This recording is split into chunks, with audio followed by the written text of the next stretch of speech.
You are listening and watching to a very special podcast. Hey guys, this is Catherine Donovan, and I got more of Underneath the Veil of Phenomenon Serendipity. These are the behind the scenes of this crossover. So, enjoy. Alright, continuing where we left off. For Maggie and Beefy, and I mentioned this in the first part, I originally made them villains, and I actually made a league of them. So I'm like, okay. But then I was like, no, this isn't going to work out, because who's going to be the leader of these blood knights and crazy people?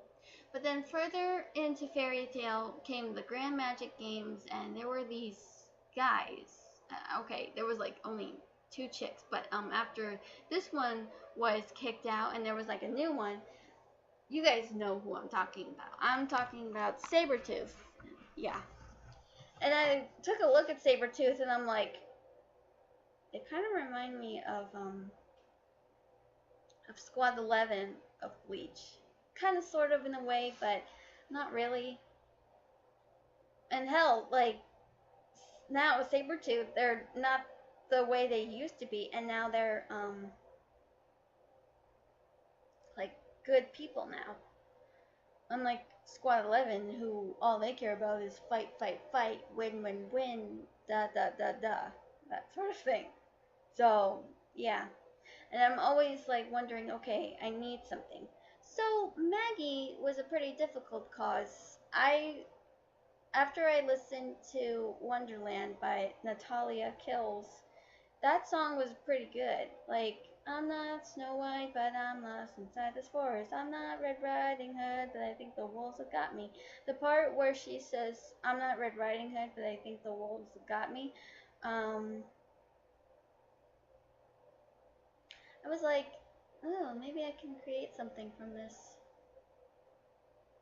So then I was like, okay, I get to create Maggie, and Maggie actually came from the name Maisie, which is Red Riding Hood's real name. Then I wanted to change that because I had this other story I was working on that wasn't a crossover, but that's a different story as well.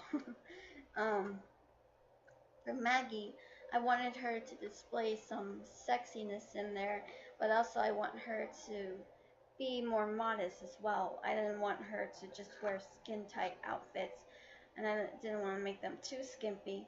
So I decided to make her more, having a little bit of a short skirt with a bra-like top to achieve that sex appeal. But at the same time, I want her to be a little more uncomfortable with the sexiness that she's put in, and also how her clothes can immediately change by these exoskeleton blood powers that she displays. Remember when Peter Parker got the venom and his clothes can change anytime? Well, I want that for Maggie, but before that, I didn't know what to think, but then when I came up with the idea, I was like, okay, I'm in, I'm game. So I was like, okay, so I'm gonna use Venom, and then I decided, wait, Carnage, maybe. So I decided to use the Venom idea where you're in the costume, but then you get to change clothes automatically without taking your clothes off. So that's the thing with Maggie. But instead, her suit that she wears is red. Sometimes she wears like a cat suit, not literally a cat, but you know what a cat suit is. She wears like this bodysuit that's covering her skin and everything. There's nothing too revealing, but it displays that modest is hottest. At least that's what my cousins once told me. So I want Maggie to like wear something not too skimpy, but also to be sexy. But also I want her to have some dignity and modesty to herself.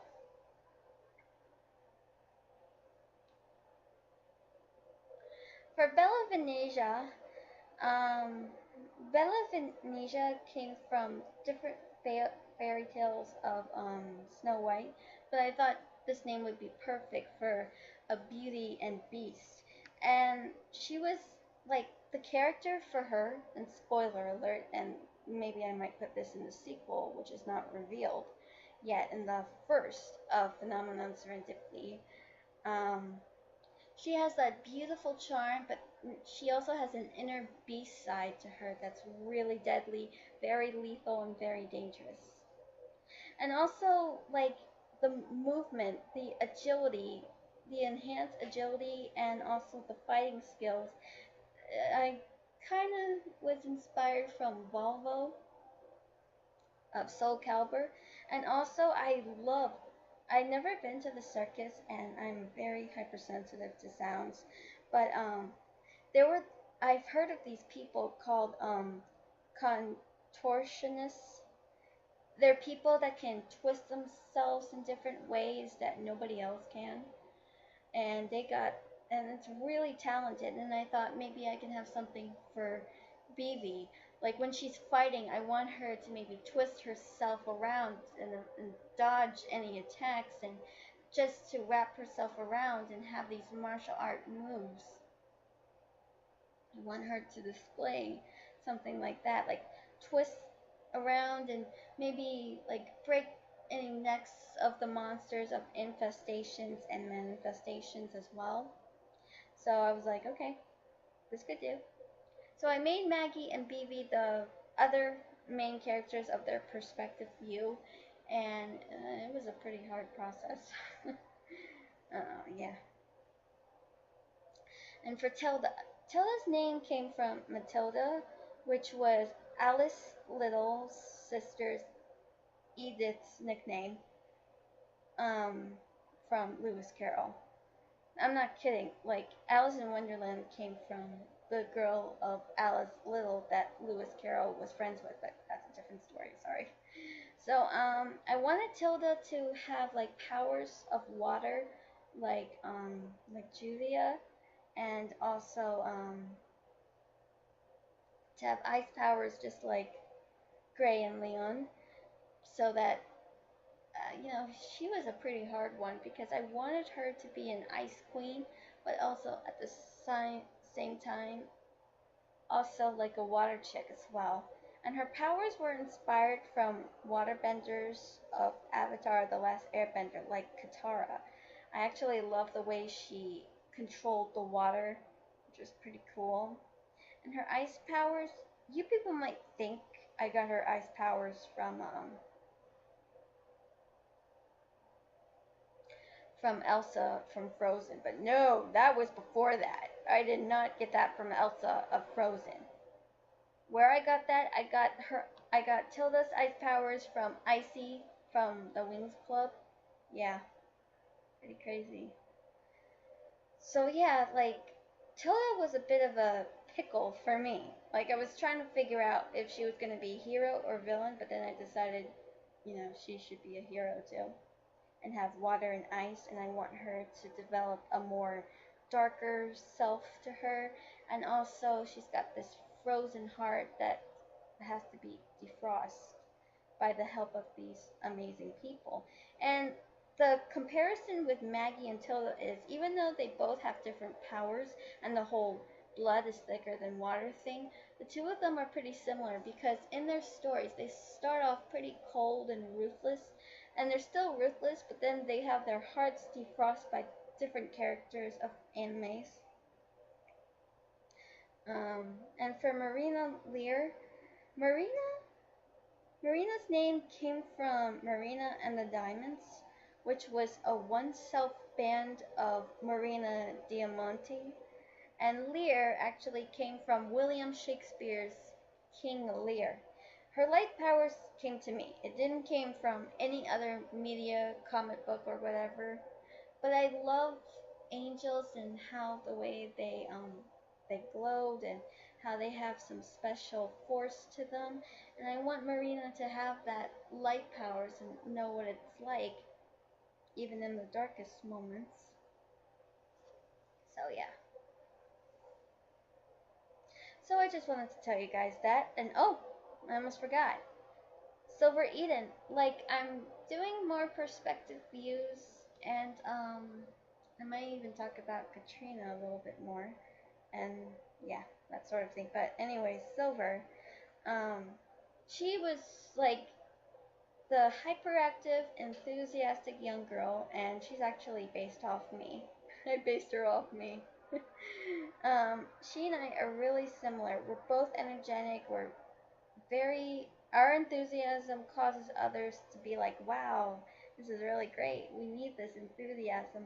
She's very spunky, loving, sweet, loony, fun, but she also has a dark side, and she has issues with loud sounds, just like me. So yeah. Also, I have Bruce and Wilhelm, and they are the comical duo who are based off my hilarious little brother, who is now a teenager and in 10th grade of high school. And he is like about my size. But and he also has this friend who has brown hair, and he is very hyperactive and funny, and that's where Bruce and Wilhelm came up from. And yeah. And also, the girls this past are based off things that I experienced in my life and tragic events in reality that you see on TV. Not like short news, but then I had to change some things in the past lives of these fictional characters to try and avoid controversy and make it fictional, at least for some things. Don't kill me. But anyways, I'm gonna end this, but don't worry.